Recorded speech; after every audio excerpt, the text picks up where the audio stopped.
Hello everyone. My name is Elise. Welcome to my channel. I hope you're all doing so good today. We are here to do the end of year book tag.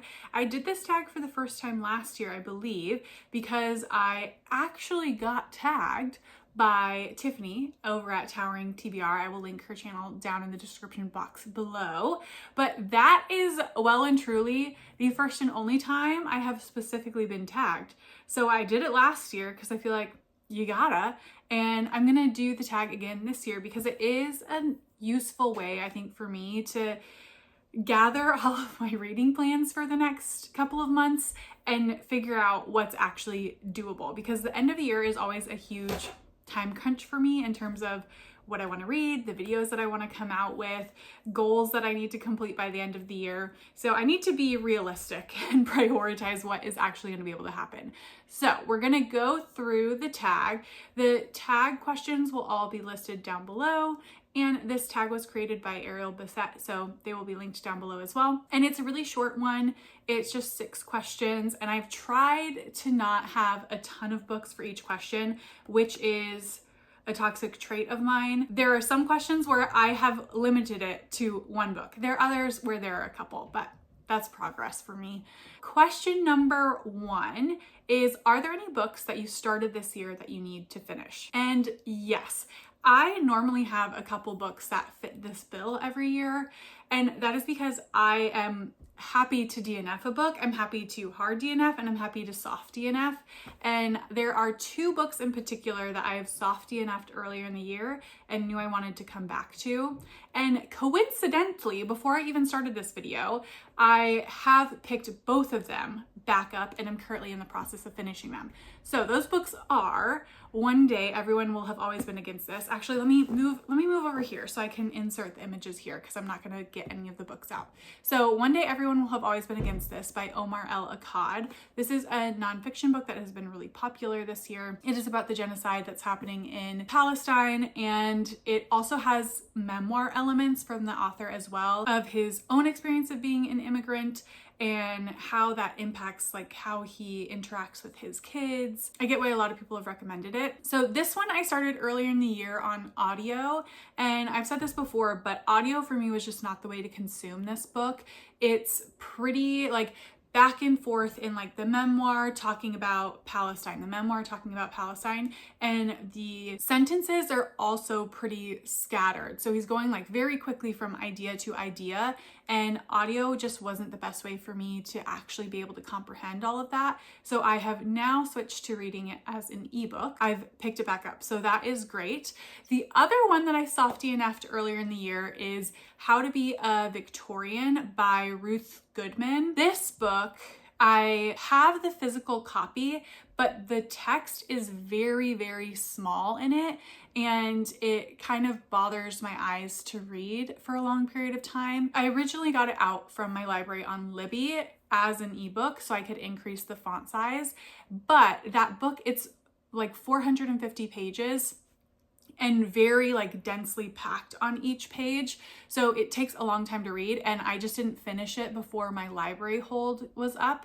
So I have finally just gotten it back on my library hold. It has taken like 3 or 4 months for me to get it back, and I'm now reading that again as well. Enjoying both of them. They're both nonfiction reads, but hoping to have them done by the end of the year. And How to Be a Victorian is what it sounds like. It's talking about day-to-day life as a Victorian, because we often get a romanticized version of what it's like to be a Victorian, and I really wanted something that was going to talk about like the minutia of every day, which I find fascinating, even the gross, horrific stuff as well. So it has been delivering on that. So those are the 2 books for question 1. Question number 2 is, do you have an autumnal book to transition you into the end of the year?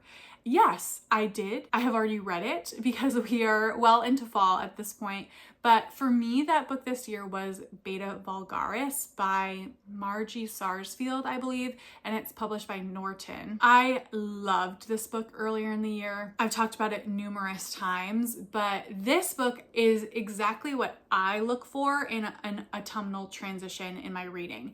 The things that I mainly look for are something that is like dark and messy in theme and in tone. For me, that really like speaks to fall. Like I want to be getting the drama. I want it to feel almost like heavy and oppressive in some parts to match like what's going on outside. So Beta Vulgaris definitely delivers on that front. It also just so happened to be perfect for an autumnal transition because it is taking place at the transition of the end of summer into early fall, because we were following two characters, but we only get the POV of our like technical main character, who are for the end of summer going to do the sugar beet harvest to earn some extra cash. So it also matches up in that way. And I feel like just a harvest in general feels very autumnal. It was perfect for me for my transition. I would highly recommend it to anyone else if you're looking for similar things when you go into fall reading. Loved it. Question number 3. Is there a new release that you're still waiting for? Yes, there are many that I'm still waiting for.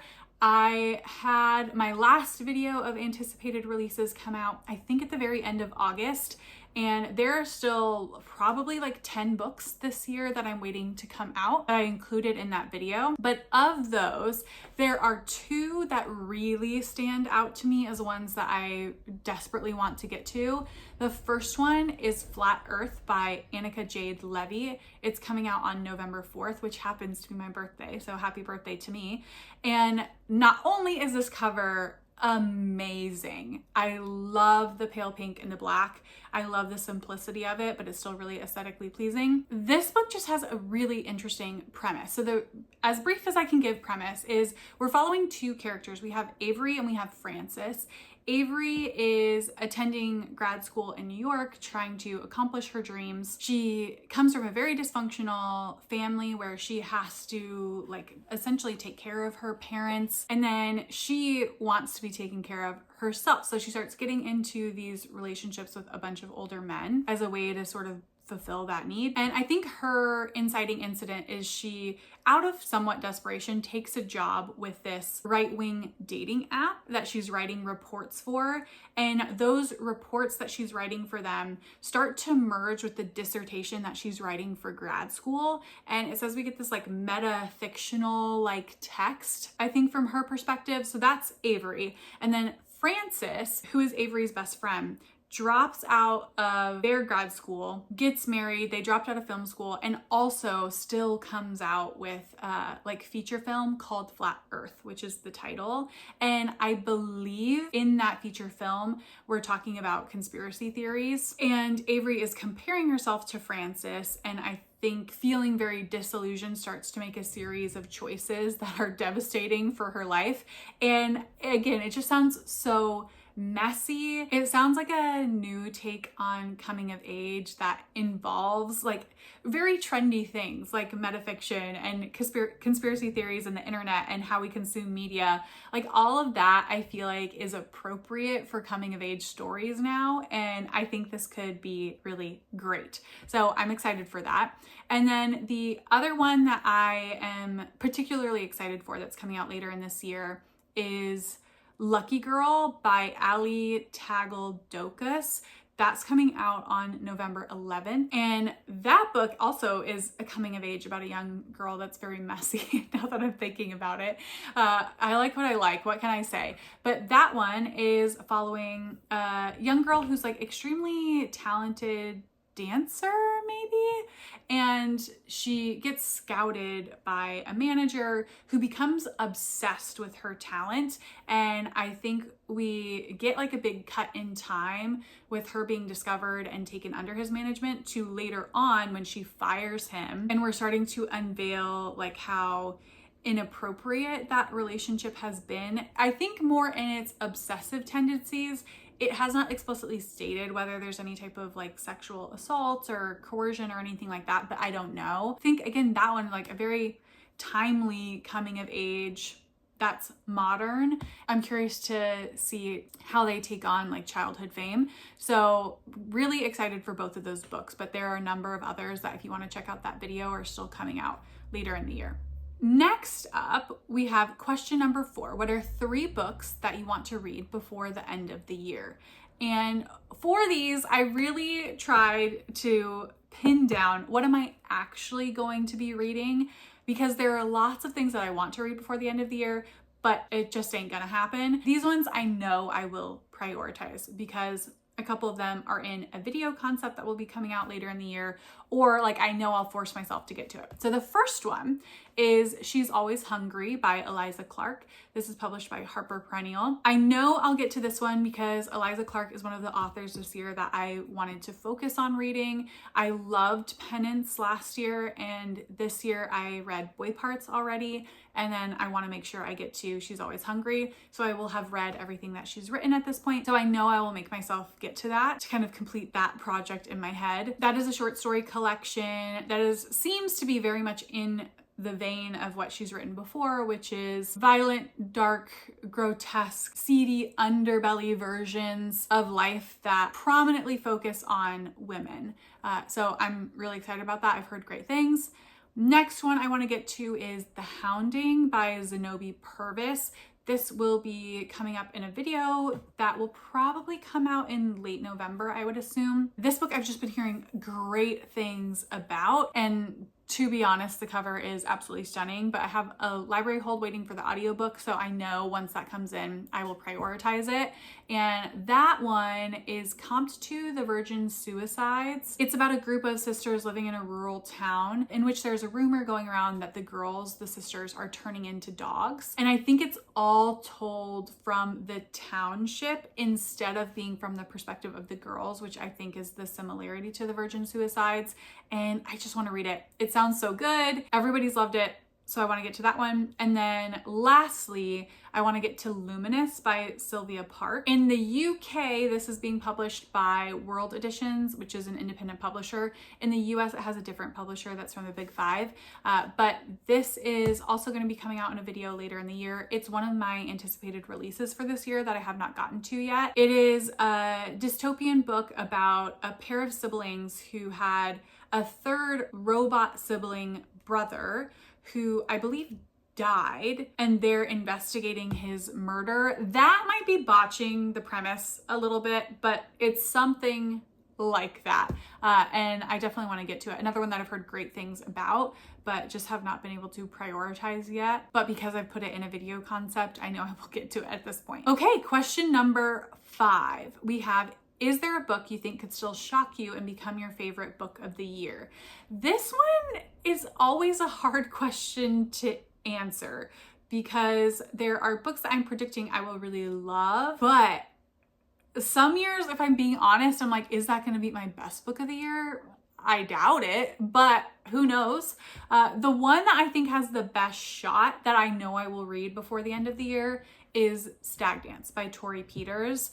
I read Detransition Baby and I loved it. And again, Stag Dance, I sound like a broken record at this point, has been getting such good reviews. So it was, Detransition Baby was in my best books of the year that I read it.